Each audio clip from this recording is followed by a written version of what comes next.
Saludos, estimados alumnos de Universidad ISEO. Este es el video de apoyo para el bloque número 2 de nuestro curso de contabilidad básica. En este caso vamos a hablar un poquito acerca de algunos conceptos y vamos a reconocer e identificar la valoración de los diferentes elementos que conforman la información que se encuentra registrada en los distintos estados financieros. Pero quise comenzar la sesión, el video de apoyo, mencionando el siguiente concepto, en donde vamos a ver en la parte principal, en el centro, la gestión financiera. ¿Qué es la gestión financiera? Tenemos que es la parte importante encargada de gestionar, de planear, organizar, asignar, controlar y evaluar los presupuestos totales del capital que se requieren dentro de una organización o también en distintos proyectos para su normal funcionamiento o puesta en marcha en un momento específico. Otra parte fundamental, aquí tenemos que se tienen delimitados dos objetivos clave. El objetivo básico fundamental de la gestión financiera es que las organizaciones puedan maximizar la riqueza empresarial, así como los resultados de la interacción de todas las áreas funcionales de ella. Además de que el resultado de esta optimización de las decisiones financieras, tales como lo que es la inversión, la financiación y los dividendos. Objetivos importantes que podemos identificar son la preparación y análisis de la información financiera, la determinación de la estructura de los activos de la empresa, el estudio de las fuentes de financiamiento de la empresa y su estructura financiera. La función financiera evidentemente va a depender de acuerdo al tamaño de la empresa. Si obviamente hay una disciplina encargada de valorar y calcular cuál es la estimación o cálculo de recursos que posee una determinada organización. Tenemos lo que es la economía. La economía nos va a mencionar cómo se distribuye la riqueza, cómo se da la asignación de recursos, dependiendo del tamaño del objeto de estudio o el enfoque de estudio. Tenemos por una parte la macroeconomía y por otra parte la microeconomía. La microeconomía como tal es aquella que se encuentra ubicada dentro de los principales bases de la estructura de una organización. Y la cuestión macroeconómica, aquí hablamos de la información que se genera de las instituciones u organizaciones privadas, pero también su interacción con otras organizaciones más grandes, así como la interacción con el gobierno o el Estado. Entonces aquí también vamos a ver cómo se suministra toda esa información de conocimientos institucionales sobre los cuales se mueve la organización y que se rinden cuentas a terceras organizaciones, como es el caso del sistema de administración tributaria, entre otras. Bueno, los principios financieros básicos nos proporcionan los datos que se deberán de registrar en términos de dinero, registrando como tal todo lo relacionado a la ley de la partida doble, y la empresa es distinta a los propietarios y las operaciones del negocio puesto en marcha. Herramientas financieras, dos perspectivas importantes, las básicas y las secundarias. Las básicas también son las principales a través de las cuales muestran la capacidad financiera de una empresa. Podemos decir estado de pérdidas y ganancias, podemos decir el estado de resultados, el balance general, el estado de ganancias acumuladas y retenidas y el estado de flujo de efectivo. Las secundarias tenemos otros documentos o procesos formales contables, como serían aquellos que tienen que ver con la región, con un renglón determinado del estado financiero básico. Ejemplo, el estado detallado de las cuentas por cobrar, estado detallado del costo de ventas netas, estado detallado de los movimientos de las cuentas de déficit o pérdidas y las acciones de inversiones. Como tal, tenemos ya como último escenario, se hace un diagnóstico financiero, evidentemente, y finalmente concluimos con decisiones financieras. Las decisiones financieras principalmente se van a enfocar mucho en asesorar y realizar el estudio de cuáles son las decisiones de inversión que podemos nosotros experimentar, buscando con ello la rentabilidad en minimización de riesgos, las decisiones de financiación en caso de que podamos requerir o necesitar del apoyo de alguna institución bancaria o cualquier otra institución financiera, También, obviamente, lo relacionado con el apalancamiento financiero. Es decir, si yo tengo un problema, necesito que me proporcionen recursos de otros medios para poder levantarme y poder salir adelante de esa problemática que estoy enfrentando. Y la decisión de financiamiento. Y finalmente tenemos la decisión de dividendos relacionados con el reporte de utilidades. Ahora bien, las fuentes de financiación tenemos diferentes perspectivas. Pueden ser propias o pueden ser ajenas. En el caso de que sean propias, estamos hablando de un patrimonio neto. A su vez, se subdividen o se subclasifican en internas y externas. Las propias e internas nos hablan de los beneficios retenidos, reservas, provisiones y amortizaciones. Y las externas tienen que ver con aportaciones de parte de los socios y el capital social que conforma a la organización. Y ajenas hablamos ya de préstamos, créditos, en fin, ¿no? Ya estamos pidiendo el apoyo de otras organizaciones que para mí me representaría un beneficio por una parte porque está ingresando dinero y por otra parte una obligación que sería el pasivo, que sería la deuda o el crédito propiamente. En la parte ajenas tenemos créditos a largo plazo, a corto plazo, los bonos, los leasing como tal, el factoring, el descuento comercial, etcétera. Son ajenas a largo plazo y ajenas a corto plazo. Tenemos la subclasificación de cada uno de ellos. Préstamos a largo plazo, créditos a largo plazo, obligaciones y bonos y leasing. Y a corto plazo tenemos préstamos a corto plazo, créditos a corto plazo, factoring y descuentos comerciales. Ahora bien, otra parte importante que nos proporciona la información financiera es las diferentes decisiones de inversión, que consisten en la colocación del capital en distintos proyectos de inversión de los cuales se espera, obviamente, en un futuro obtener una ganancia o un beneficio. Por lo tanto, es necesario evaluar los proyectos de inversión. Se aceptarán aquellos proyectos que generen valor para la empresa y los parámetros de los proyectos de inversión son: por una parte puede ser el desembolso inicial, ¿sí? Un activo. Por otra parte tenemos el número de años o el plazo o el tiempo que durará la inversión. Tenemos los cobros, ¿okay? Que serían las ganancias parciales, los pagos en caso de que yo tenga que hacer aportaciones voluntarias o aportaciones ya acordadas en un determinado contrato, y el flujo de efectivo o flujo de caja. Tenemos en el siguiente diagrama los criterios de valoración de proyectos de inversión.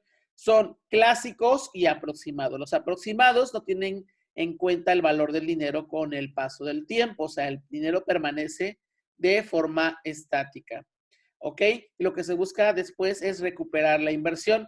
Y los clásicos tienen en cuenta el valor del cambio que surge, el que sufre el dinero con el paso del tiempo. Por lo tanto, tenemos dos criterios importantes. Primero, el valor de la tasa actual neto y el valor de la tasa de retorno de inversión.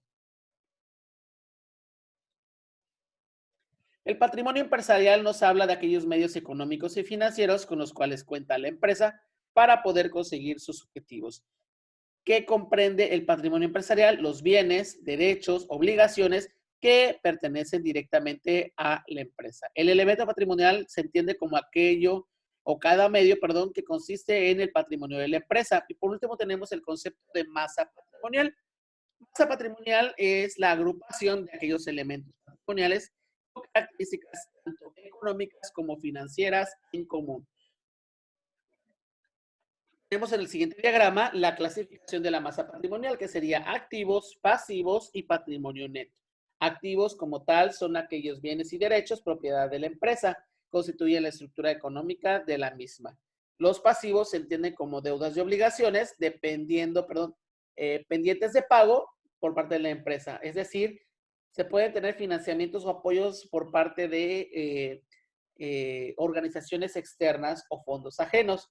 Y el patrimonio neto, obviamente, son los fondos que aporta el empresario de manera individual o a través de los socios o accionistas, así como aquellos beneficios generados y retenidos con la finalidad de poder aumentar la capacidad productiva constituyendo fondos propios. Como tal, aquí entendemos la estructura financiera de la empresa que se obtiene de la fórmula siguiente: la suma del cálculo de los pasivos y la suma del cálculo del patrimonio neto. Esa es la estructura financiera de la empresa. Obviamente hay una ecuación que no debemos dejar de lado, que no podemos dejar de profundizar en analizar, ¿ok? Que sería el activo, representaría igual a los pasivos más el patrimonio neto. Aquí es importante determinar los distintos tipos de plazos, ¿ok?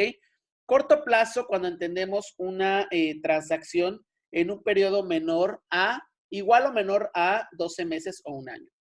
Largo plazo, aquí entendemos un periodo superior, aquí en teoría sería mayor a 4 o 5 años. Mediano plazo es de 2 años a 4 años aproximadamente. Otra cuestión, no es lo mismo el año natural, que sabemos que en su mayoría consta de 365 días si es un año normal o 366 días si es un año bisiesto.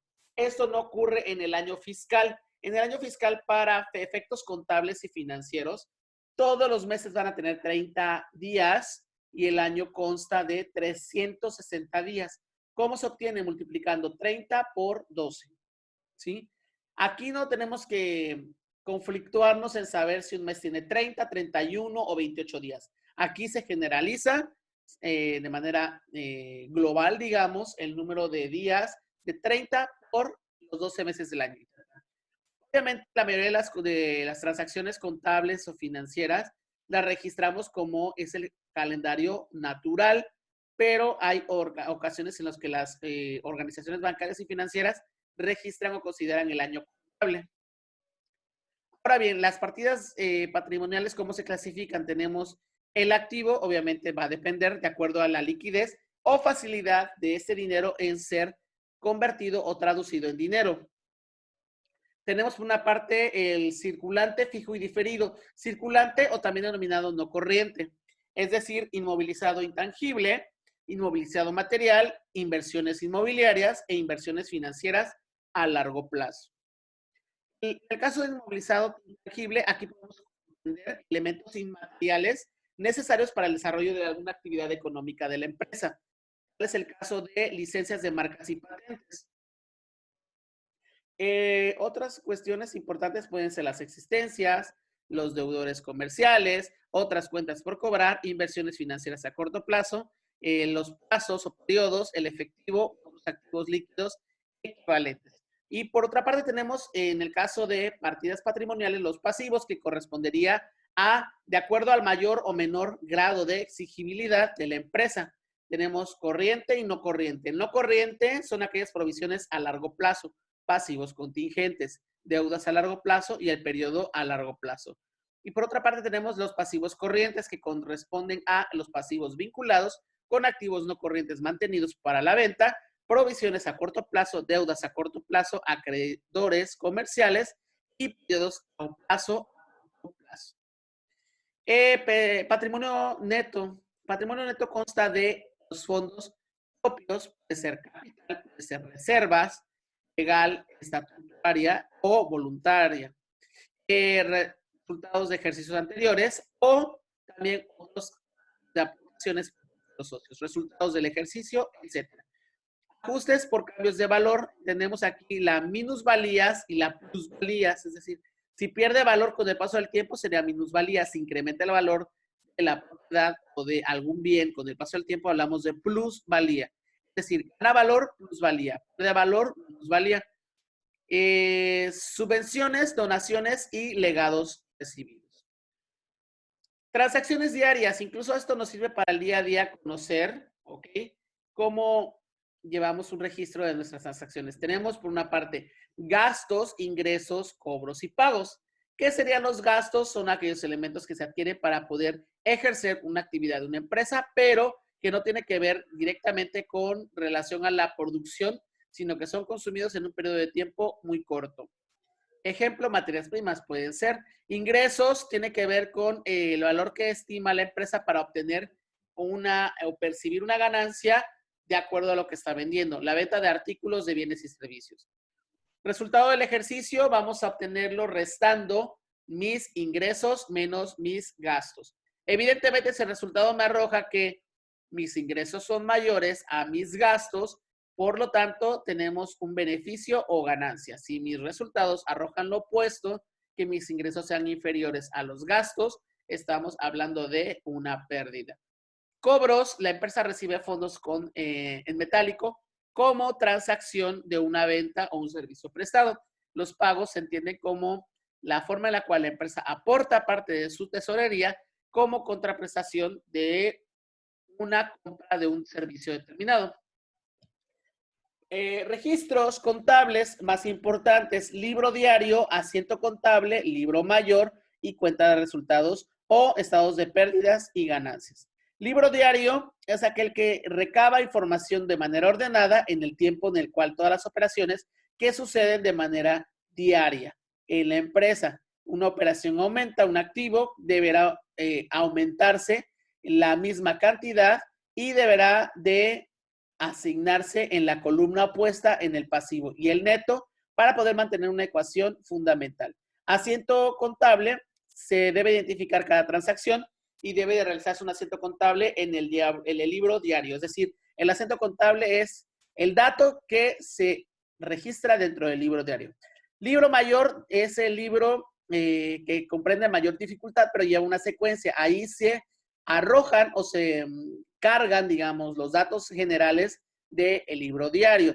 Es conocer el valor del elemento patrimonial determinado paralelamente y se realizan anotaciones en el libro de mayor, donde cada hoja se dedica a una cuenta de un elemento patrimonial. Y finalmente tenemos el estado de pérdidas y ganancias, en donde se agrupa el registro ordenado de los gastos y los ingresos de la empresa durante un determinado periodo o ejercicio económico. Llamamos de todos modos ejercicio fiscal o año fiscal. La diferencia entre los ingresos y gastos va a determinar el resultado de la empresa. Eso ya lo hemos platicado anteriormente. Ojo aquí, es el beneficio, también hay que restar, ¿okay? ¿Cuánto eso genera de impuestos? ¿Okay? Para obtener la cantidad neta. Balance general o balance de situación. Esta refleja o sintetiza la información recabada en las cuentas del libro mayor, reflejando la situación económica financiera de la empresa en un momento dado. Estado de cambio, patrimonio neto, estados de flujo de efectivo, memoria y obligatorios. Esto lo denominamos cuentas T. Estado de flujos de patrimonios diario. Estado de cambios de patrimonio neto, perdón. Informe contable de tipo obligatorio cuya finalidad es informar la garantía patrimonial de la sociedad. Estado de flujo de efectivo. Es de carácter obligatorio. Su finalidad es informar los movimientos de efectivo producidos. Valora la capacidad de la empresa para generar dinero y para determinar la liquidez de la misma. Memoria entendemos como toda la información que se recopila o se recoge de una información financiera y económica de una sociedad desde la creación, es decir, vamos a ver una información histórica, un arrastre de información desde su origen hasta la situación presente o actual. Y obligatorios: libro diario, cuentas anuales, pérdidas y ganancias, balance general o el balance de estados, de cambios, etc. Estado de tesorería y memoria. Esto se denomina cuentas T. La cuenta T va a llevar en la parte central el elemento patrimonial que sería la cuenta. En la columna de la izquierda tenemos los debes, que serían los cargos, y la columna de la derecha, que sería el abono. ¿Sale? Esa es una. Aquí tenemos la regla. El activo se carga en el debe cuando aumenta, se registra en el haber, en la columna derecha, cuando disminuye. Ejemplo de la cuenta de pasivo, lo opuesto: se carga en la izquierda, en el debe, cuando disminuye, y se abona a la derecha, en el haber, cuando aumenta. Espero que esos temas haya sido de su agrado. Cualquier duda o comentario, estoy a sus órdenes. Muchas gracias. Seguimos en contacto. Hasta luego.